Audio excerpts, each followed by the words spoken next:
السلام علیکم اور دی ڈیپ ڈائیو میں خوش آمدید۔ وعلیکم السلام۔ آج ہم پاکستان کرکٹ کی ایک بہت بڑے نام محمد بابر اعظم ان کے کریئر پر ایک گہری نظر ڈالیں گے۔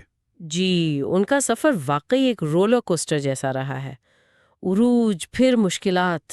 بالکل، وہ شاندار عروج، پھر حالیہ مشکلات، خاص طور پہ وہ 2025 ایشیا کپ اسکواڈ سے اخراج، وہ تو کافی حیران کن تھا۔ بہت زیادہ۔ اور اب وہ واپسی کی کوشش کر رہے ہیں، تو کہانی میں کافی کچھ ہے۔ اچھا، گفتگو شروع کرنے سے پہلے ایک چھوٹی سی گزارش۔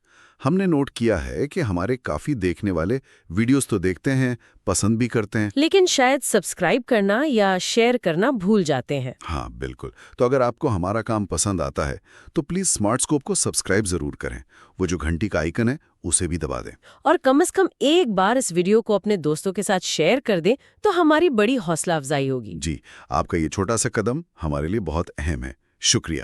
تو آج ہمارے پاس جو معلومات ہے، مختلف ذرائع سے، مضامین، نوٹس، جی، ان سب کی روشنی میں ہم بابر اعظم کے کریئر کے ان اتار چڑھاؤ کو سمجھنے کی کوشش کریں گے۔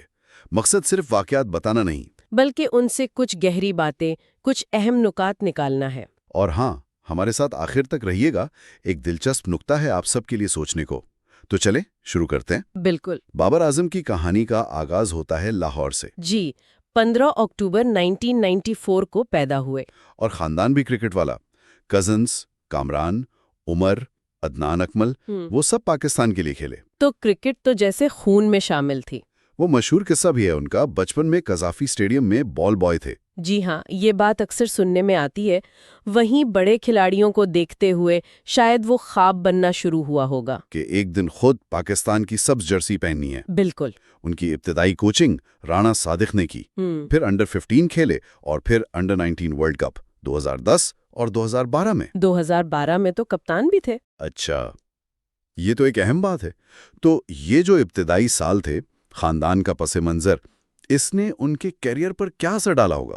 دیکھیں، میرا خیال ہے کہ اس نے ایک بہت مضبوط بنیاد ڈالی۔ وہ بال بوائے والی بات صرف رومانوی نہیں، وہ کھیل سے ایک جنون، ایک قربت دکھاتی ہے۔ صحیح۔ اور اکمل برادران کا ہونا، مطلب پروفیشنل کرکٹ کو قریب سے دیکھنے کا موقع ملا ہوگا، اور انڈر 19 میں کارکردگی، خاص کر جب وہ کپتان تھے 2012 میں۔ جی، اس سے یہ تو واضح ہو گیا تھا کہ یہ لڑکا صرف باصلاحیت نہیں بلکہ دباؤ میں رنز بنا سکتا ہے۔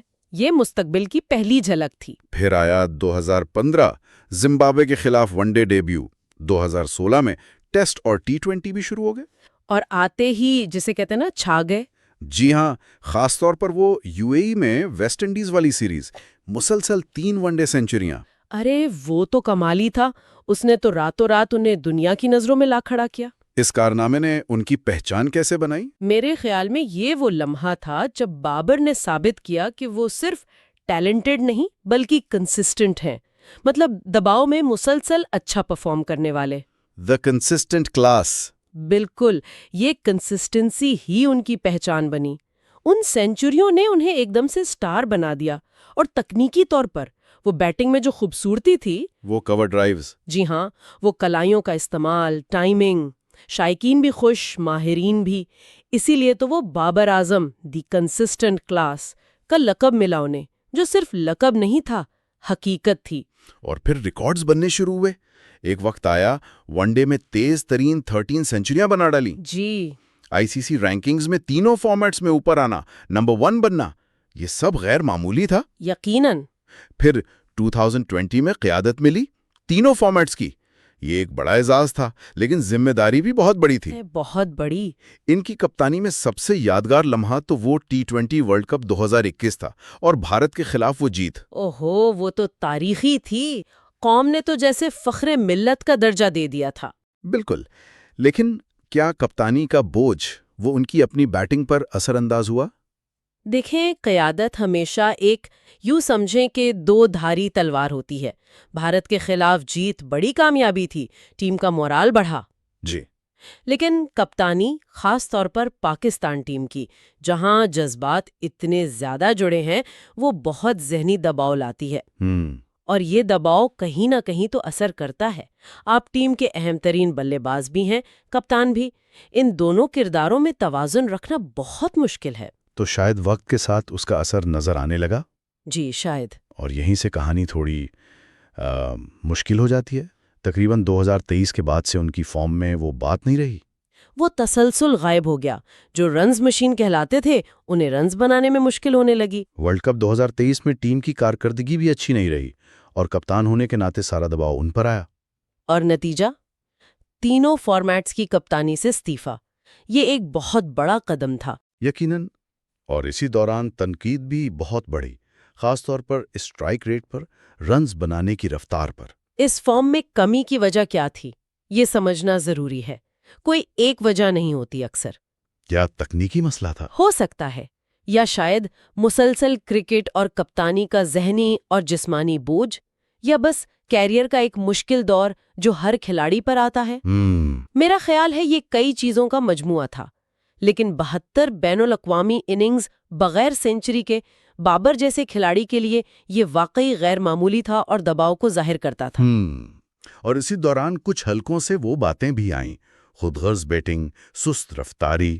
ہاں، یہ الزامات لگے کہ شاید وہ اپنے ریکارڈ کے لیے کھیلتے ہیں یا میچ کی ضرورت کے مطابق تیز نہیں کھیلتے۔ خاص کر T20 میں، جہاں اب پاور ہٹنگ اتنی اہم ہو گئی ہے، ان کے روایتی انداز پر سوال اٹھے۔ بالکل۔ اور پھر اگست 2025، وہ فیصلہ جس نے سب کو ہلا دیا۔ ایشیا کپ اور ٹرائی سیریز کے اسکواڈ سے بابر اعظم اور محمد رضوان دونوں باہر۔ وہ واقعی ایک بم شیل فیصلہ تھا، جیسا میڈیا نے کہا، بہت غیر متوقع۔ ہیڈ کوچ مائک ہیسن کا بیان بھی آیا۔ انہوں نے کہا کہ بابر کو کچھ چیزوں پر کام کرنے کی ضرورت ہے، اسٹرائک ریٹ، مڈل اوورز میں رفتار بڑھانا۔ یہ ٹیم مینجمنٹ کی طرف سے ایک بہت سخت پیغام تھا۔ اس فیصلے کے کیا اثرات ہو سکتے ہیں؟ دیکھیں، اس کی اہمیت بہت زیادہ ہے۔ کیا یہ صرف فارم کی بنیاد پر تھا، یا یہ پاکستان کی T20 سوچ میں ایک بڑی تبدیلی ہے کہ اب زیادہ جارحانہ کھلاڑی چاہیے؟ یہ ایک اہم سوال ہے۔ کسی بھی بڑے کھلاڑی کے لیے، خاص کر بابر جیسے قد کے کھلاڑی کے لیے، ٹیم سے ڈراپ ہونا یہ اعتماد کے لیے بہت بڑا دھچکا ہے۔ جی۔ اس کے مستقبل کے کیریئر پر، ان کی ذہنی حالت پر گہرے اثرات ہو سکتے ہیں۔ اور مشکلات وہیں نہیں رکی۔ اسی دوران 2025 میں ویسٹ انڈیز کے خلاف ایک میچ میں صرف 9 رنز بنا کر آؤٹ ہوئے، پوری ٹیم 92 پر آؤٹ ہو گئی۔ ہاں، وہ بھی ایک بڑا میچ تھا۔ پھر اکتوبر 2024 میں انگلینڈ کے خلاف ٹیسٹ اسکواڈ سے بھی باہر۔ جنوبی افریقہ سیریز سے پہلے ان کی ٹیسٹ اوسط بھی گر کر 30 کے قریب آ گئی تھی، جو ان کے اپنے معیار سے بہت کم ہے۔ لیکن کہتے ہیں نا، عظیم کھلاڑی مشکل وقت میں پہچانے جاتے ہیں۔ اب شروع ہوتا ہے بابر کی کہانی کا نیا باب، واپسی کی کوشش۔ جی، اور انہوں نے اس دوران زیادہ باتیں نہیں کی، خاموشی سے محنت پر توجہ دی۔ عزم یہی تھا کہ جواب بلے سے دینا ہے۔ اس کی ایک جھلک نظر آئی جب ایشیا کپ چل رہا تھا اور وہ ٹیم میں نہیں تھے۔ ان کی نیٹ پریکٹس کی ایک ویڈیو وائرل ہوئی۔ ہاں، میں نے بھی دیکھی، بہت جارحانہ بیٹنگ کر رہے تھے۔ بالکل، نئے shots, slog sweep, footwork, power hitting کی مشق۔ وہ ویڈیو جیسے ایک پیغام تھا، مداحوں کے لیے امید، اور شاید ناقدین کے لیے کہ بابر ابھی ختم نہیں ہوا۔ کیا یہ واقعی انداز میں تبدیلی تھی؟ یہ کہنا ابھی مشکل ہے۔ کیا یہ ایک مستقل تبدیلی ہے یا صرف اس وقت کے دباؤ کا رد عمل؟ تکنیکی طور پر اپنے کلاسیکی انداز کے ساتھ پاور ہٹنگ شامل کرنا یہ آسان نہیں ہے۔ چیلنج تو ہے۔ بالکل، لیکن اس ویڈیو نے کم از کم یہ ضرور دکھایا کہ وہ ہار ماننے والے نہیں، وہ کوشش کر رہے ہیں۔ اس سے مداحوں کو حوصلہ ملا ہوگا۔ اور پھر کچھ اچھی خبریں بھی آئیں۔ سننے میں آ رہا ہے کہ جنوبی افریقہ کے خلاف ٹیسٹ سیریز کے لیے شاید انہیں واپس بلایا جا سکتا ہے۔ جی، ایسی اطلاعات ہے۔ اور حال ہی میں ایک نمائشی میچ میں بھی اچھی کارکردگی دکھائی، 23 گیندوں پر 41 رنز، اور بولنگ میں وکٹیں بھی لیں۔ ہاں، وہ کافی دلچسپ تھا۔ یہ ظاہر کرتا ہے کہ وہ محنت کر رہے ہیں، فارم اور فٹنس پر کام کر رہے ہیں۔ لیکن واپسی کی راہ آسان نہیں ہوگی، ہے نا؟ بالکل نہیں، چیلنجز اب بھی ہیں۔ فارم کو مکمل طور پر واپس لانا اور اسے برقرار رکھنا، خاص طور پر وہ اسٹرائک ریٹ والا مسئلہ، اس کا حل نکالنا ہوگا۔ T20 ٹیم میں واپسی پر بھی شاید سیلیکٹرز میں اختلاف ہو سکتا ہے، اور اس دوران کچھ نئے لڑکوں نے بھی اچھا پرفارم کیا ہے، تو مقابلہ اب پہلے سے زیادہ سخت ہے۔ اس سے وہ اہم سوال پیدا ہوتا ہے، کیا بابر کو کامیاب واپسی کے لیے اپنے کھیل کو بدلنا ہوگا، خاص کر T20 کی ضرورتوں کے مطابق؟ کیا وہ اپنے کلاسیکی انداز اور پاور ہٹنگ میں ایک نیا توازن ڈھونڈ پائیں گے؟ یہی ان کے کیریئر کے اس مرحلے کا سب سے بڑا سوال ہے۔ میرے خیال میں۔ تو مجموعی طور پر اگر دیکھیں، ایک غیر معمولی عروج، پھر ایک مشکل زوال، فارم گئی، کپتانی گئی، ٹیم سے جگہ بھی، اور اب واپسی کی جدوجہد۔ یہ صرف کرکٹ کے اعداد و شمار نہیں ہے، یہ اس سے بڑھ کر ہے۔ یہ عزم کی کہانی ہے، ہمت کی، دباؤ سے نمٹنے کی، ناکامی کے بعد دوبارہ کھڑے ہونے کی۔ بالکل۔ اس میں کرکٹ کا بلکہ زندگی کا سبق ہے۔ عروج پر رہنا آسان ہوتا ہے، لیکن اصل امتحان زوال میں ہوتا ہے۔ صحیح کہا۔ ایک عظیم کھلاڑی کی پہچان یہی ہے کہ وہ مشکل وقت میں کیسا رد عمل دیتا ہے، اپنی کمزوریوں کو مانتا ہے، ان پر کام کرتا ہے اور گر کر دوبارہ اٹھتا ہے۔ تو اس سب کا مطلب کیا ہے؟ بابر کی واپسی صرف رنز بنانا یا ٹیم میں جگہ بنانا نہیں ہوگی۔ نہیں، بالکل نہیں۔ اگر وہ کامیابی سے واپس آتے ہیں تو یہ دکھائے گا کہ عظیم کھلاڑی مشکلات کا سامنا کیسے کرتے ہیں، تنقید کو کیسے مثبت لیتے ہیں اور خود کو وقت کے ساتھ کیسے ڈھالتے ہیں۔ جی، اور شاید نئی بلندیوں کو چھوتے ہیں۔ اور آخر میں وہ دلچسپ نقطہ جو ہم نے شروع میں کہا تھا، وہ سامعین کے لیے چھوڑ جاتے ہیں۔ جی، یہ سوال کہ کیا بابر اعظم کا یہ مشکل دور، یہ جدوجہد انہیں پہلے سے زیادہ مضبوط، زیادہ تجربہ کار اور شاید ایک نئے انداز کے ساتھ زیادہ خطرناک کھلاڑی بنا دے گی؟ یا پھر کیا یہ ان کے شاندار کیریئر کے اختتام کی طرف ایک اشارہ ہے؟ اس کا جواب تو صرف وقت دے گا اور میدان میں ان کی کارکردگی۔ بالکل، اور یہ وہ نقطہ تھا جس پر غور کرنا چاہیے۔ بابر کی کہانی ابھی جاری ہے اور نظریں سب کی ان پر ہیں۔